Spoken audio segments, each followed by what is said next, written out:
So, you know them guys that when they're chatting to girls, they say, "Hi, you're right." Yeah, I'm basically pro. Like, I would have been pro, but my knee's in it. So I'm basically pro, yeah. Well, I probably am that guy. I grew up playing for Norwich City. I signed a scholar. I then suffered my first ACL ligament injury. After 18 months of rehab, came back, signed my first professional contract, was released from the club, and soon after, I suffered a second ACL ligament injury on the opposite knee.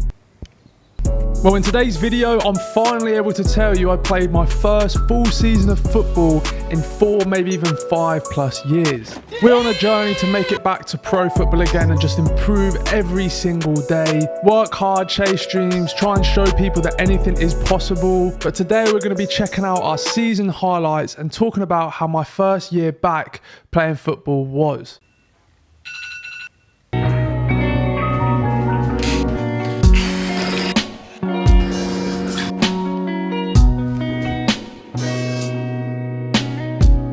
Yo, Morris, add some sauce. Hello, everybody.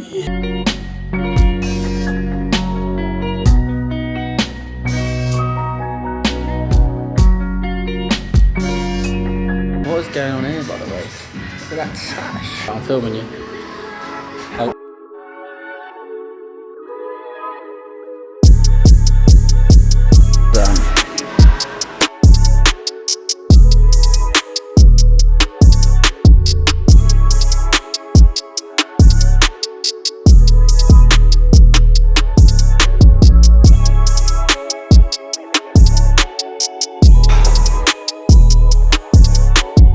Yes, people, so by now you'd have seen my story and you'll understand why this has been my first full season in 4, maybe even 5+ years. In the background, you're going to be watching my season highlights, and I'm going to talk a little bit about my goals for the season, how the season went, whether we achieved the goals or not. And I feel like for those of you following my journey or wish to follow my journey, this is going to be a really big insight so you kind of understand and you can really be with me on the journey and with the really exciting steps that are to follow, which I cannot wait to share with you, because honestly, I'll probably show you or probably have shown you some teasers in this video, but really exciting stuff.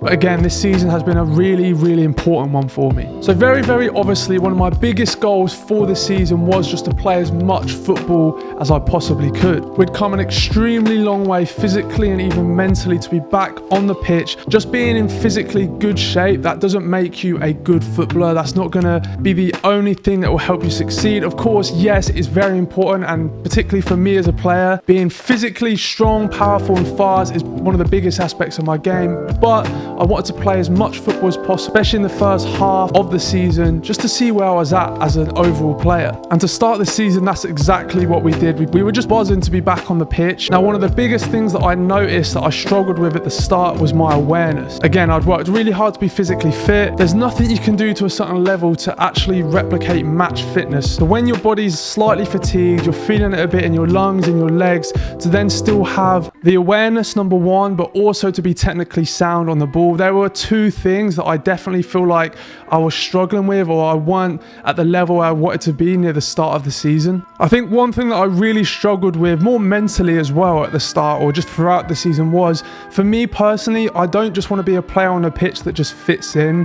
I want to be someone that stands out, can excite people with how I'm playing, can have big impacts on game. And especially at the start, I feel like I was putting too much pressure on myself to do too much. I remember speaking to my manager, who was great with me throughout the entire season, throughout my entire injury, to be honest, just telling me and looking at me and saying, like, it just looks like you're trying to do too much. It looks like you're putting too much pressure on yourself. I just want you to go out there and enjoy playing football. So I'm going to quickly just speak about the team I was playing for this season, because I feel like it's important to include that. But being a football player, you all know this, it's not always about yourself. It is mostly about the team. And at the start of the season, I can't lie, I was very ambitious with the squad we have. Now, for those of you that don't know, we did actually end up getting relegated this season. To be honest, even recording this video is very disappointing, because again, I honestly don't think I was biased with what I was saying at the start of the year, that with the individuals we had in the team, I just really did feel like we could have done better, and we really should have done better as well. Now, I can't lie, it would have been really easy for me not to include that, because I know I'm going to get absolutely battered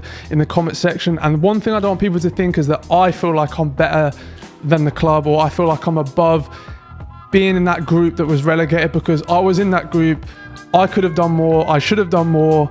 And I'm very much just owning that, I guess. But just to paint the picture as well for how the season went, we were in a losing team. We were in a team that were conceding a lot of goals and not scoring a lot of goals. And I would probably say weren't getting in a ton of goal scoring situations, which as a forward player, you can look at it two ways. You can be like I'm in a team, I'm not getting opportunities, but at the same time, it's like, are you just going to be that player that blames the team, or are you going to look at yourself and be like, we didn't create that many goal scoring opportunities. I'm a forward attacking player that, like to say, should be creating those opportunities. I should have done more, and I'm definitely going to take the second option. I just wish that I would more of an impact player and had more effect on games throughout the season. So that does bring me on to my next point as an individual this season. For those of you that, whether you're a supporter of Lowestoft, whether you played in the same team as me, or generally just watched me play a lot this year, my consistency, or at least like I said a minute ago, just being able to impact games and have more of an effect regularly in matches was something that I really wish I'd done more of this year. You can see from my highlights, I'm a direct, powerful,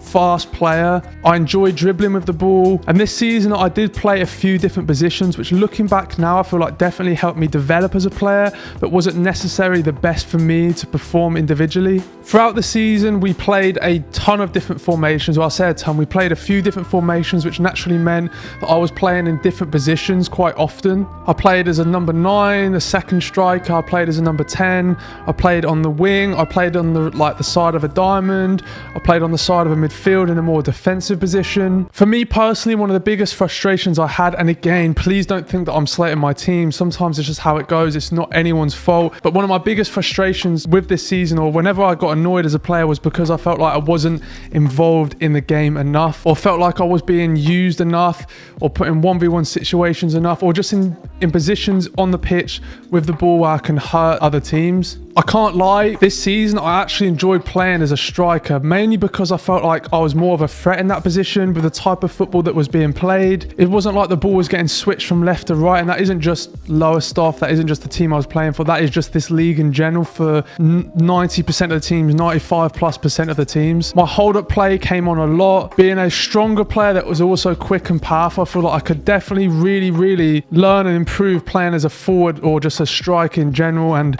it could possibly be one of my best positions. One other thing for this season that kind of again leads on from the last point, my total goals. I did not score enough goals for my liking this year, especially when I was playing as a forward or a number 9. I was always attracted to the ball because I always wanted to be involved, whereas sometimes when we had players in our team, they'd kind of float around the box and they'd wait for the ball to come to them, and they'd score a lot more goals because of it. I felt like I was running the channels and going wide too quickly. Even though when I was playing as a second striker, I feel like that did work kind of well, just having a player like me that would run, would look to get on the ball, and the other player that would stay more around the goal and probably inevitably get more goals from that. But it's definitely something moving forward that I want to kind of look at and work on, especially if I'm playing as an out-and-out striker on my own. But obviously now you know that I was in a team that was relegated, with a team that, for those of you that don't know, you should know that at this level don't play a ton of football. And again, not the team, just the league in general. I felt like for someone that has missed so much football, I did find it hard to progress as a player at the rate I wanted to. Yes, I was improving pretty quickly, I believe, just because I'd missed so much football in terms of on the ball, in terms of match fitness and sharpness. But at the same time, at a non-league level where you'll sometimes train once, maybe twice a week with one game, and I'd 100% feel like in some games like I didn't even touch the ball. That was one of the most frustrating things for me as well, and that's kind of 100% shaped my decision to what I'm going to do in my next chapter with my football. So my kind of overview for this season would be, I was absolutely buzzing to play a full season of football first of all, before anything else. Secondly, incredibly disappointed that obviously the team as a whole was relegated, because I did, and I honestly don't think I was biased by saying this, have probably high expectations, or at least definitely better expectations for the year with the squad that we had. I want, without a doubt, know that I could have and should have performed better this year and had bigger impact on games more regularly. And it was also a frustrating season, as a lot of you would imagine, in a team that's been relegated. As a forward player that wanted to get on the ball more, frustration with myself personally, And yes, it was a very, very important first season back full of football for me. I feel like, as I mentioned, there's so many games I could look at and be like, how much of the ball did you get in this game? How much did you actually impact the game? How much did you actually improve playing in that game or even learn from playing in that game? And I've got to be completely honest with myself. Like, I'm 23, I've missed a lot of football, which wasn't my fault at all. But now I just don't want to waste time. I don't want to have many, if not any seasons, if I can help it, like this one where I just look back slightly frustrated with how it went, but also just wishing that I developed and I guess utilized the time on the pitch more. And I feel that probably comes from missing so much football, missing countless of seasons through injury. And moving forward, it's going to be my top priority to make sure that that never happens. And again, it definitely has shaped my next decision with what I'm going to do with my football, to basically improve as much as I can and to go as hard as I can into the foreseeable future. Anyway, people, honestly, I feel like this video will probably do awfully on my channel, but for those of you absolute legends that generally watch and support my journey, I feel like it'll be a very, very interesting one, and you'll definitely enjoy hearing and knowing the honest truth about how my season went for me personally and as a team. For those of you that are going to follow me into the future, I feel like this season is kind of a big pillar in just the next steps, and it will just give you a lot better understanding of why I'm doing what I'm doing next and just my general story. So I have to say, first of all, thank you so much for watching the video. I really appreciate that. If you are new around here, drop a like, subscribe. Some very, very exciting stuff coming very soon, and I do not say that lightly in any way. You're all legends. Thank you for watching, and I will see you in the next one.